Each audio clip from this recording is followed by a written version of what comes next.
I think Riot's intention when they took Tracker's Knife out was they felt that there was too much early vision in games, which led to really slow gameplay in pro games. So they figured with less information, more plays will happen.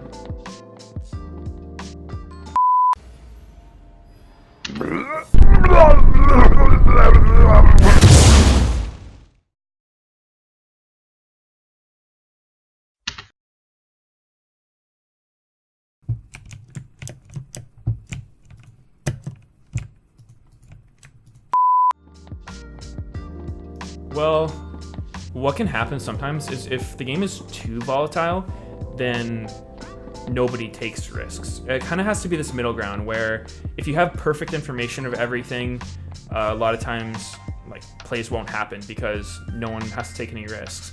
But if the risks are too severe, it's like if you do anything like the game can explode, then people will play extremely safe. So I definitely think there's a middle ground there that Riot tries to balance around. And I think now it's pretty good, but it is kind of the beginning of a patch, so we'll have to wait and see how it develops more. And yeah, sometimes I worry that without enough vision, the game just becomes kind of slow because it's like, okay, I can fight this other guy one-on-one, but if there's a chance his jungler's here, I'm not going to do it. And then as a jungler, it's like, well, everyone's playing super safe. I can't gank anything, so I need to farm roam and fall really behind the enemy jungler. And so those kind of like dynamics can happen if there's no information.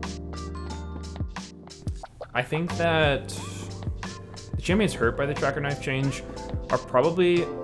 Lee Sin's the most obvious one because he relies on the ward jumps, but maybe champions that normally wouldn't want to build anything other than their completed jungle item, because I don't know too many offhand, but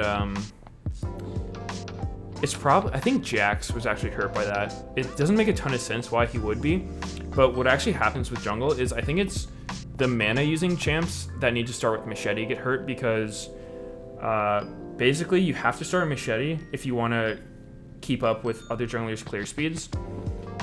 But on your first back, once your blue buff runs off, you need to get the talisman to have any mana regen, or you just go out of mana clearing your camps instantly. So those champs benefited a lot from just completing the trackers, because then you have like the health and mana sustain that you need. And now, if you still have to buy that, but other junglers have the option of getting, you know, like full Bammy Cinders, like Predator Boots really early, then you're just sitting on this basically non-combat stat item. Sure, you can get like a red smite, but usually earlier summoning camps anyway. I like Zac a lot more now because he always felt super good with blue smite. Also Rek'Sai. Rek'Sai felt so bad with trackers, but yeah, champs like those that need blue smite, or even some that benefit a lot off red smite, this feel really good. I think I've actually liked the Tracker Knife removal. It's something that I was pretty worried about when it was going away, just because that had been the way that jungle was played for such a long time. It was like, okay, get your like 700 gold, go back, get a tracker, get a control ward, and then go put wards down. And that's gone. But what it actually opened up is a lot more different build paths. It's like, okay, you know, I want to play Zac, and Zac's someone who's not very good with tracker, but he can get a Bammy Cinder on his first back now. And he's really strong with that. And, you know, a lot of Predator junglers came out because it's like, okay, on your first back, you can just get boots and then Predator people. So I do think that I like the option of opening up different build paths. So it's like, okay, you know, you can get this early power spike if you want, or you can still opt into like the Skirmisher Saber for better jungle clearing. And I think the build paths have definitely helped diversity a bit. I'm not sure about the removal of the wards itself, because I like the idea of like being able to put wards down and get information that way. I think that maybe I would have liked them to put in more ways of denying vision.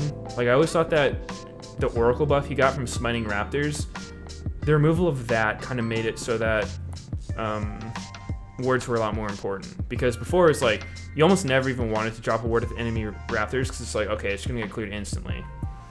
But now with like zombie wards too, it's just you can get so much information and you can't really deny it. So I don't know if they'd ever add more vision denial, but I guess they just took away more vision in itself. So I think the game's in an okay spot right now, but obviously it's always going to be changing. People are going to optimize more, and we'll have to see how it ends up.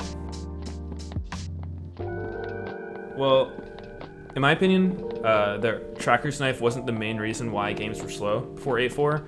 I thought that a big thing, from what I saw, was that the commencing stopwatch and all the 80 carries getting Targons and having overhealing made games really slow, because 80 carries with that build, they didn't get poked down too much in lane, and they didn't do too much damage. So it made it so, like, poking down an 80 carry wasn't an option, and ganking them also didn't work, so you just couldn't kill them. And then tower dives were hard, because if you dive someone with stopwatch, it's like, you're just gonna die to the turret. So I think those changes definitely helped speed up the game, and it's hard to say how much of it was the removal of trackers and how much of it was the removal of the other system. So I don't really know if it was a good change or not, but the game has been more fun overall, I think. For more League interviews and analysis, subscribe to our channel. You can also find stats, discussions, and more on our website and mobile app at blitzesports.com.